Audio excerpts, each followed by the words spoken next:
Hello everyone and welcome to the Smoking Sun channel. I am the Smoking Sun.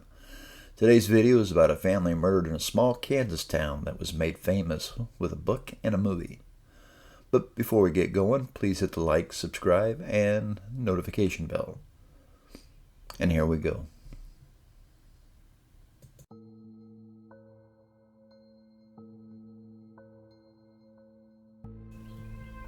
Richard Hickock and Perry Smith were a pair of ex-convicts from the Kansas State Penitentiary, today known as the Lansing Correctional Facility.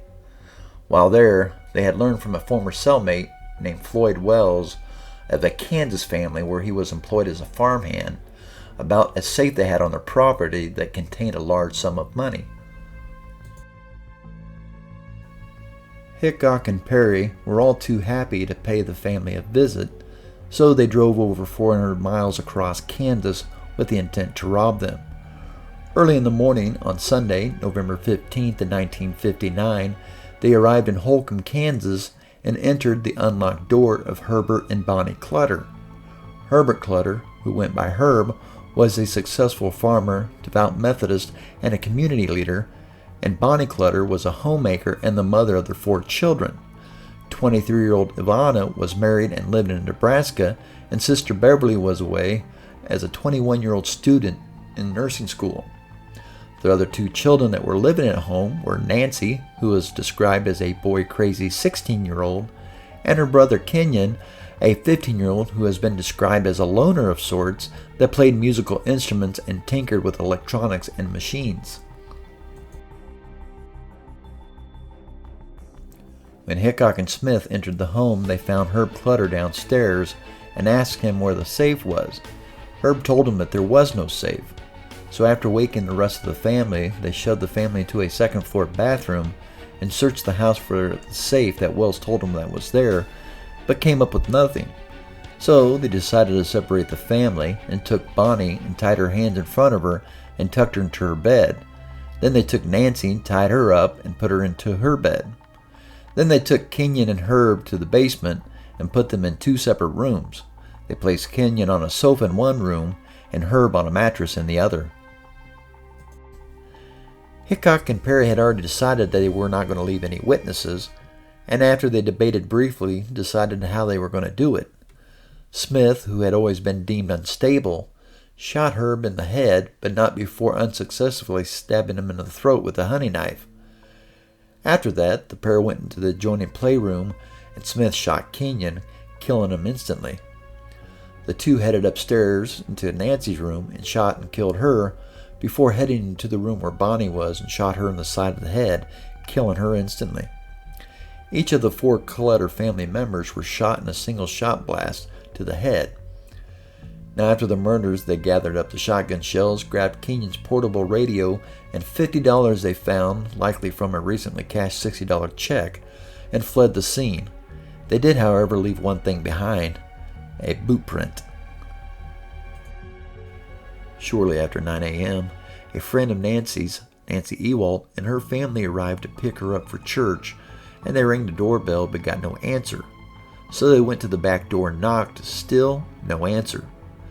They saw the Clutters' cars were in the garage and everything looked normal, so the Ewalts went to another friend of Nancy's, Susan Kidwell's home, and asked the Kidwell family if they knew where the Clutters were, which they didn't. They tried calling the Clutters but received no answer. So Susan went over to the Clutters with the Ewalts, thinking that they were still sleeping. After ringing the doorbell again, they found that the door was unlocked, so they went inside with the girls yelling, "Nancy, it's time to wake up and go to church." They noticed Nancy's purse laying on the floor near the back door, so the 2 friends headed up to Nancy's room. Susan entered the room first and came out screaming. Nancy Ewalt wasn't sure why Susan was screaming, so she entered the room and saw Nancy on the bed. Thinking that she was still sleeping, she went over to wake her up and saw blood spattered on the wall. Clarence Ewalt, Nancy Ewalt's father, thought to call an ambulance but noticed the phone was off the hook and that the phone line had been cut. So he left to find a phone and called the police. An investigation into Hickock led back to Floyd Wells, Hickock's former cellmate. He told investigators that he had told Hickock that one day, when he worked at the Clutter farm, Herb Clutter had mentioned to him that he paid out $10,000 that day. Mr. Clutter was paying off a lumber bill for his home being built, and Wells assumed that Herb had a safe on the property. Wells said they talked often about Herb Clutter and that he was wealthy.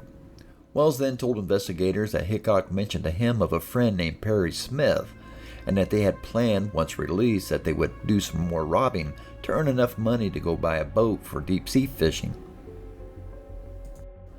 After going through the employee records of Herb Clutters over the past 10 years, they saw Wells' name, which corroborated his story. During their investigation, the investigators learned that Hickock had written a $192 hot check to an Alco store in the Kansas City area. Then they had learned that Hickock was working in Olathe, Kansas at Sand's paint shop, and the investigators went and spoke with Sand's owner, and he told them that Hickock was working there but stopped showing up after November the 20th. So they put out an arrest warrant for Hickock for the bad checks he wrote. They went and visited Hickock's parents' home, and while there developed an alleged itinerary of Hickock and Smith of that particular weekend. Hickock's mother informed the KBI that he and Smith were going to Fort Scott, Kansas to find Smith's sister, and that he returned home shortly on November 15th, the day of the murders, shortly after lunch, but hadn't seen him since.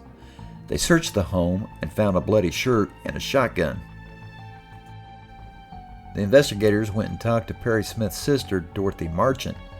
Miss Marchant informed the investigators that she was afraid of her brother and did not associate with him, and said that he was a lot like his father and that they did not respect other people's rights or care how they lived. After a daily press conference, novelist Truman Capote was introduced to the head of the KBI, Al Dewey. Capote informed Dewey that he was there to do a story on the family and the effects on the little town, and wasn't concerned if the case was solved or not. That didn't go over very well with Dewey, as he was very concerned that the case was solved. They were not about to give out detailed information to any individuals, so they shut him down.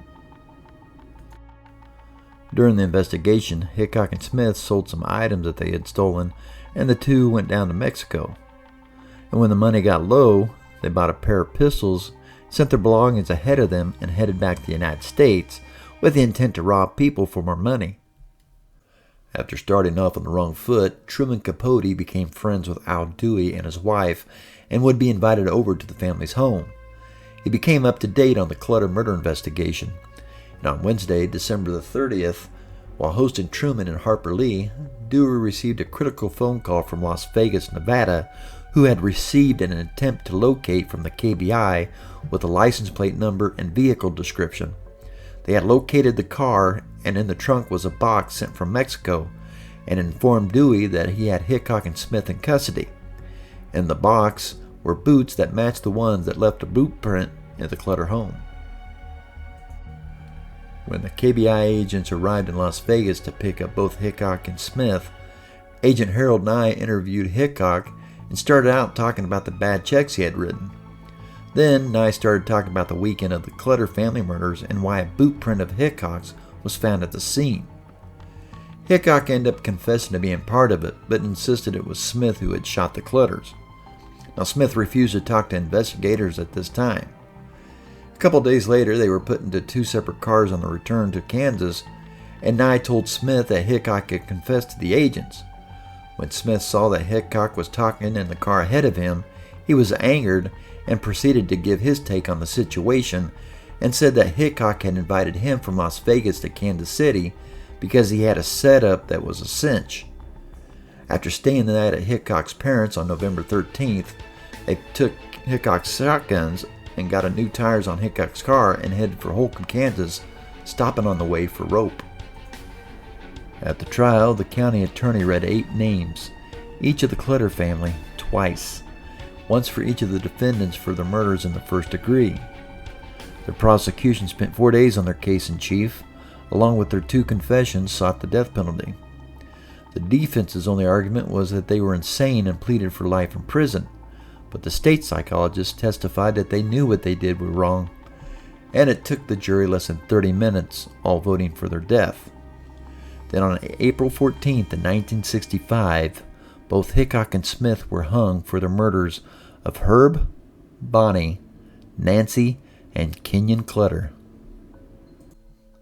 The surviving two sisters and other extended family members were not too happy with Truman Capote taking pictures of himself in front of the Clutter home and thought it was distasteful. They refused to watch the movie In Cold Blood that was based on Capote's book of the Clutter family, and insisted that in the book, Capote embellishes many of the things and did not find that respectful of their family. Thank you for watching this video, and if you enjoyed it, please hit the like, subscribe, and the bell, and comment below. See you next time.